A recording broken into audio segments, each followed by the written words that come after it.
Hey everyone, this is going to be an interesting one because I'm recording this before I record my review for Black Sabbath 7th Star. Black Sabbath featuring Tony Iommi 7th Star. This is the very last Black Sabbath album there is for me to review from the original band. And that includes digital remasters because I own every last album. This is my Sabbath collection here in my milk crate. Classic way of collecting it. Yes, this is how I keep my albums. I keep them in milk crates. My vinyls or my CDs. Sorry, my vinyl's too big. These are purposely sized smaller. Okay, so I will be reviewing this. And I will be getting in all this. And the reason why right now we're talking about all of this together is because this album has a live disc in it. And at first, I thought the vocalist on it, the live disc, was Glenn Hughes because Glenn Hughes is the vocalist on this album.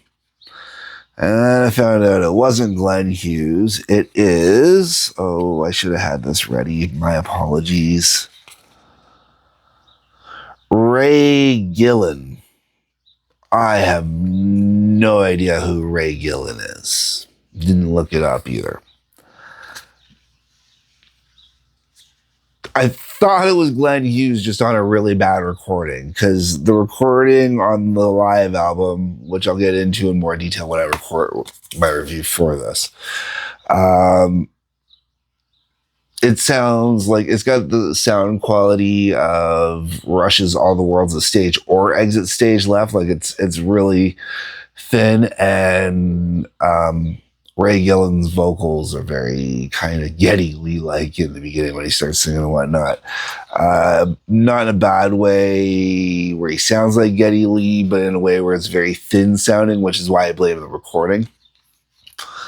But I'll get into that when I get into the review for this. The reason why I'm bringing this up and the reason why I'm doing this is... in all of this, once again, let's go back down here. Okay, all right. So this is Ozzy Until Here for the original run.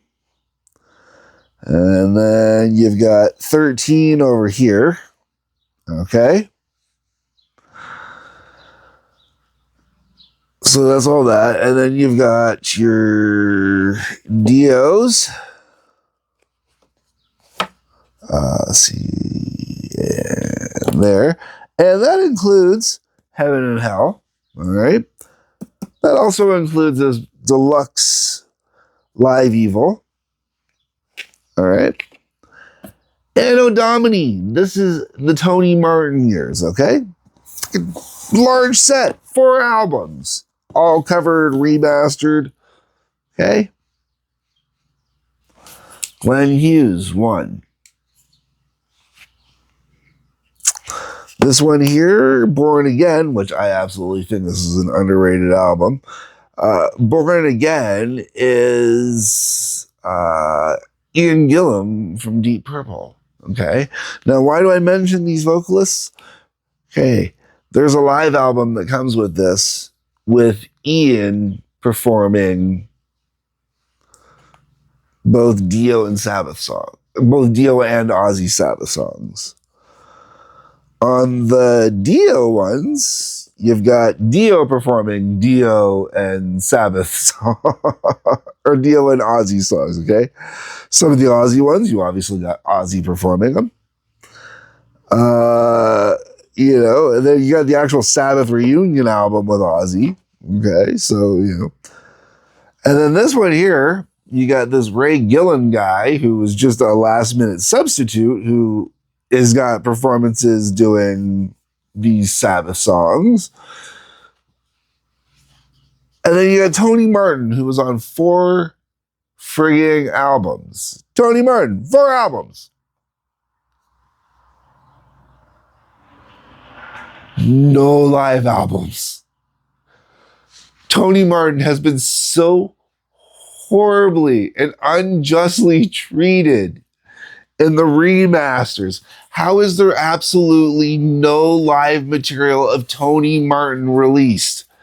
I mean, is there a DVD somewhere where he's doing it? I mean, I'm pretty sure there was a DVD for Headless Cross. I'm pretty sure.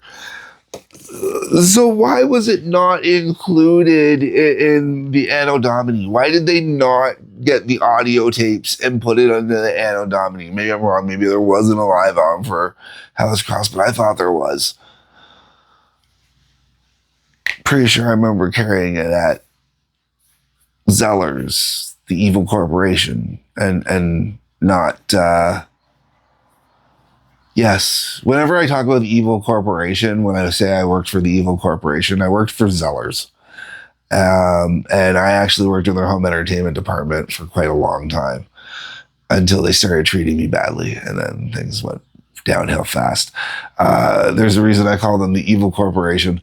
Okay, so that's not what this is about. This is about the evil injustice done to Tony Martin. Why do I not have any Tony Martin live stuff? Even on his own live albums, I don't have his live stuff from his own stuff he did.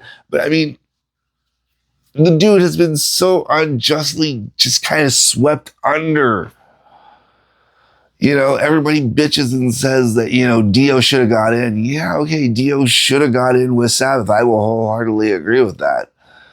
Just like I think the album that was released under Heaven and Hell should have been released under Black Sabbath's title as well, as far as I'm concerned. But Tony Martin deserves it just as much, and he's got the worst representation here. Oh, it hurts. It hurts so much. Oh my God. It really is. It's killing me. I can't. When I thought that it was Glenn Hughes on the album, I was like, okay, cool. Until I read the booklet. Now, this is the first time in a while that I've taken the time to read a booklet inside an album before a review. And I'm so glad I did. Because, oh my God, I have to get all this venting out. Because if I had read this afterwards, or if someone had corrected me afterwards, I would have lost my frigging mind. Going, what do you mean it's not even Glenn Hughes? Because really, how does a guy that wasn't on the album, was just this quick throw-in, last-minute replacement for a vocalist who left because he wasn't there to be on a Black Sabbath album, and record labels screwed everybody, so this is why Glenn Hughes left, and this is why Ray Gillen's in there. And you know, Ray does a great job, man. I mean, like the song selection that's on there, well, it's really good, and it's really easy to understand why Glenn Hughes left, because Glenn Hughes is clearly out there wanting to tour this album a lot more and a lot more extensively, and you know, figuring he's probably gonna have to do one or two, and you know, probably figuring that Tony would do one or two out of, you know, a Rainbow catalog or something like that for Glenn to, you know, do his thing. Or if Glenn had any solo stuff at that point. I don't know in 85 if Glenn had any solo stuff. And then, you know, they even mentioned there, you know, Glenn was, you know, quite a bit into drugs at the point, so that wasn't helping either. But how did Tony Martin and all this remaster stuff here, okay, and all of it, how did Tony Martin, how do I not have any Tony Martin on compact disc for a live album?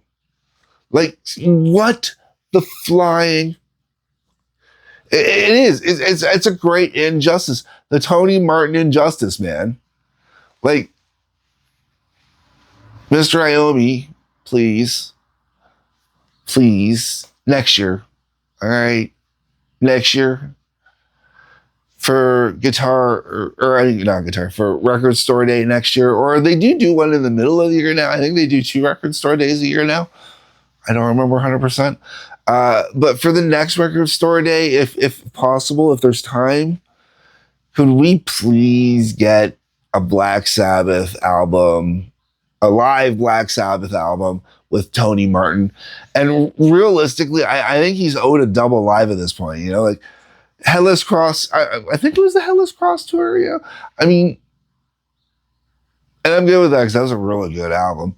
And that was a good tune. I'd love to hear him do that one live. So I'm cool if that's the tour. So, you know, like that, but, you know, like, just, I'd really love to be able to listen to War Pigs done by all these different vocalists. You know what I'm saying, man? Black Sabbath done by all these different vocalists. Oh.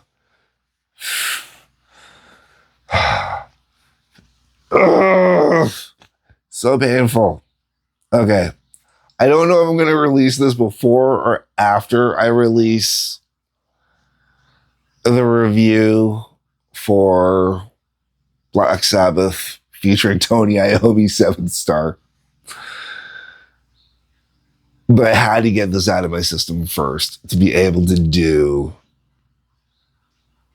the actual review. So I'm probably going to post this afterwards. So yeah, this is my freak out.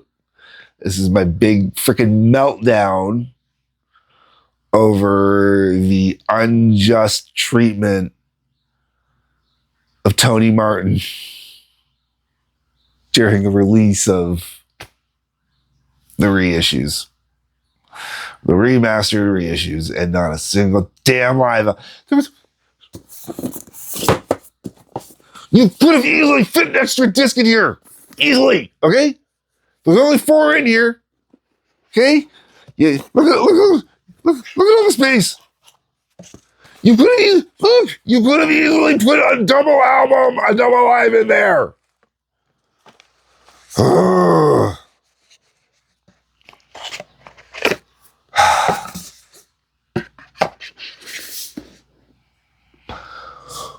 Okay.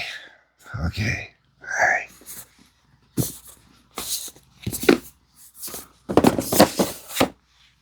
All right, folks. Thank you for being my therapist for this issue. Hope you enjoy this. Let me know what you think down below. Drop me a comment. On your way down there, please hit the like button, subscribe button, bell for notifications. Peace, love, take care.